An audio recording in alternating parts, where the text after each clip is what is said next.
चाङसो तर्फबाट यस चितवन क्षेत्र नम्बर 2 को उम्मेदवार मिना खरेलको तर्फबाट सबैलाई स्वीकार्नुहोस्। नमस्कार अनि जय नेपाल। म यति बेला तपाईहरुको बीचमा उभिएर घर दैलो कार्यक्रम श्रृङ्खलाबद्ध रूपमा चितवन क्षेत्र नम्बर 2 अन्तर्गतका 28 वटा वार्डहरूमा पटक पटक तपाईहरुको घर दैलोमा आउने प्रयत्न गरेको छु, भेट्ने प्रयत्न गरेको छु। यो प्रयत्न तपाई सबैले नीति निर्माण र निर्णय प्रक्रियामा सहभागी भइरहँदा आम नागरिकको समस्या के छ, चासो के छ, आशा के छ, अपेक्षा के छ, यो संकलनकै क्रममा त्यसलाई लिपिबद्ध गरेर एउटा संकल्प पत्र मार्फतबाट फेरि तपाईहरुकोमा तपाई यो संकल्प पूरा गर्नको लागि म दृढ विश्वासका साथ तपाईहरुको बीचमा छु भन्ने प्रतिबद्धता र प्रतिज्ञाका लागि म यति बेला यहाँ उभिएर तपाईहरुको माझबाट चाहिँ केही कुरा निवेदन गर्न चाहन्छु। यो जिल्ला, यो चितवन जिल्लाको मुटु नारायणगढ बजार, यो क्षेत्रले नेपालको राष्ट्रिय राजनीतिमा र आर्थिक विकासमा र समग्र कार्यक्रमका सन्दर्भमा शङ्खघोष गर्ने, उद्घोष गर्ने ठाउँ हो। 2046 सालको जनआन्दोलनको बेलामा शहीद बनाउने भूमि हो। त्यसले यस्तो उर्वर भूमिबाट हामी फेरि नेपाल अहिले कठिन मोडमा छ। यो निर्वाचन केवल आम निर्वाचन होइन, यो निर्वाचन केवल निर्वाचन मात्र होइन, यसले देशको भविष्य निर्माण गर्ने, अब हाम्रो राष्ट्र राष्ट्रियता कता जान्छ त्यसलाई जोगाउन हामीले संकल्प र प्रतिज्ञा गर्ने ठाउँ हो। त्यसका लागि म हिजो विगत लामो समयदेखि तपाईहरुसँग बसेर काम गरे। जुन काम गर्दा निष्ठा, विश्वास र इमानदारीलाई आधार बनाएर मैले चाहिँ आफ्नो जीवन समाजका लागि समर्पण गरेको कुराको साक्षी तपाईहरु हुनुहुन्छ। राजनीतिमा मैले विश्वास गरे, मेरो चेतनाले काम गरेदेखि यता मैले यही काममा तपाईहरुसँग समर्पित छु।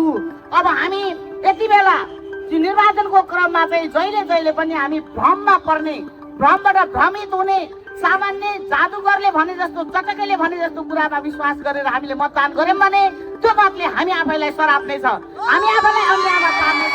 त्यसैले अहिले विवेक प्रयोग गर्ने बेला आएको छ, विवेक प्रयोग गर्ने बेला आएको छ।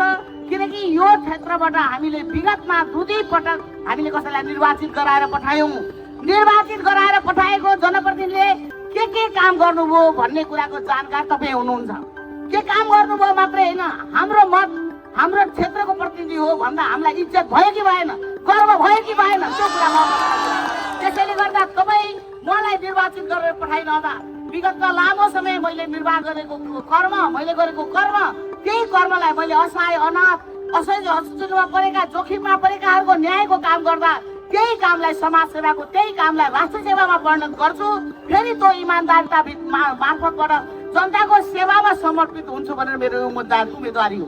यो उम्मेदवारी केवल सत्ता प्राप्तिको उम्मेदवारी होइन, न्यायको उम्मेदवारी हो, तपाई सबैको जितको उम्मेदवारी हो। त्यसैले यसलाई तपाई भ्रममा नपरिकन, कुनै खाले प्रबलमा नपरिकन हो हामीसित समस्या छ, हामीले देश आजको भोलि राम्रोसँग बन्नु पर्थ्यो भनेर यसअघि निर्वाचनमा भाग लियौं भने जस्तो भएन। नभएपछि अहिले बदलिएको बेलामा भएको निर्वाचनमा अब हामीलाई भ्रमित हुने, अब हामीलाई झुकिने, अब हामीले कसैप्रति चाहिँ लक्षित गरेर भएन भनेर भएन। अहिले हामी मतदाताका बीचमा जिम्मेवारी आएको छ, राम्रो बनाउने कि नबनाउने, राम्रो छान्ने कि नछान्ने भन्ने जिम्मेवारी आएको छ। यसका लागि तपाईहरु चाहिँ भ्रमित नभइकिन एउटा चाहिँ तपाईले रोजेको जस्तो प्रतिनिधि अहिले माग गरेको जेनजी मोमेन्टले भ्रष्टाचार रहित समाजको कल्पना गर्यो, सदाचारी मान्छे खोज्यो, निष्ठावान मान्छे खोज्यो, राष्ट्रियताप्रति समर्पित मान्छे खोज्यो। त्यो खोजेको उम्मेदवार नेपाली काङ्ग्रेसले पठाएको म जस्तो उम्मेदवार हो। आज 165 निर्वाचन क्षेत्रमध्ये 106 निर्वाचन क्षेत्रमा म जस्ता नयाँ साथी उम्मेदवार मैदान, चुनावी मैदानमा छौँ। त्यसैले जेनजी भाइ बहिनीहरूले खोजेको म, तपाईको मोमेन्टले ल्याएको म, तपाईको चाहिँ आशा भरोसा निर्वाह गर्नको लागि म दृढ सङ्कल्पित छु, प्रतिबद्ध छु। यो कुरा यहाँलाई निवेदन गर्न चाहन्छु। म कानुन बनाउने ठाउँमा, यिनै सभालाई लेख्ने ठाउँमा जाने मान्छे हुँ। मैले लेख्दा किमार्दमा कुनै भयबाट, कुनै लोभबाट, कुनै स्वार्थबाट होइन, यहाँको नागरिकको कुरा मेरो प्रमुख दायित्व हुनेछ र त्यसलाई लेख्ने ठाउँमा मैले मेरो उपस्थिति गराउने छु। त्यति मात्र होइन, विकासमा मैले यो बजार आर्थिक रूपमा, आर्थिक दृष्टिकोणका हिसाबले चाहिँ उर्वर बजार, सन्देश प्रवाह गर्ने बजार हो। आर्थिक रूपमा सशक्त भएन भने, आर्थिक विकास भएन भने, समृद्धि भएन भने हामीले युवाहरूको पलायनता रोक्न सक्दैनौँ। त्यो रोक्नका लागि चाहिँ अब हामीले यति बेला एउटा सङ्कल्प नेपाली काङ्ग्रेस 10 वर्ष दृष्टिकोण सहित निर्वाचनमा छ।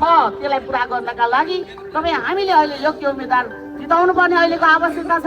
म धेरै कुरा नभनिकन किनकि मैले हारिरहँदा केवल म मिना खरेल एउटा मान्छेले मात्रै हार्दैन, देशले हार्नेछ, एजेन्डाले हार्नेछ। अझ धेरै महिला दिदीबहिनीहरू हामी यहाँ छौँ, हामी धेरै महिला दिदीबहिनीहरू यहाँ छौँ। हाम्रो इमान्दारिता, हाम्रो विश्वास र हाम्रो भरोसामाथि कसैले महिलालाई केही खाले उसमा पारेर प्रभावमा रहेर हामी भ्रमित भइरहेको धेरै सञ्चार माध्यमहरूले सोधिरहेको एउटै प्रश्न छ, त्यहाँका महिलाले के गर्छन्? यहाँका महिलाले पहिला यस्तो निर्णय गर्छन्, हरेक खाले आन्दोलनको नेतृत्व महिलाले गरेका छन्। यो क्षेत्रका महिलाले त्यही आन्दोलनको नेतृत्व गर्छन् र आफ्नो योग्य उम्मेद्वार मिना खरेललाई मतदान मार्फत विजयी बनाउँछन् र समग्र देशमा सन्देश प्रवाह गर्छन्। महिलाले के गर्छन् भन्ने कुरा सन्देश प्रवाह गर्छन् भनेर मैले भनिरहेको छु। त्यो भन्नका लागि तपाईँहरूको आँट विश्वास र भरोसाले मैले यो कुरा भनिरहेको कारणले तपाईँले निर्भीक भएर चाहिँ मतदानमा सहभागी हुन नभइकन र तपाईँको चाहिँ केही कुराबाट चाहिँ नअल्झिकन मतदान गर्न अनुरोध गर्दै निवेदन गर्दै सन्देशज्यू हामी सबैकी आशा भरोसा र विश्वासकी केन्द्र सन्देश नेता यहाँ हाम्रो बिचमा हुनुहुन्छ। म धेरै कुरा नभनिकन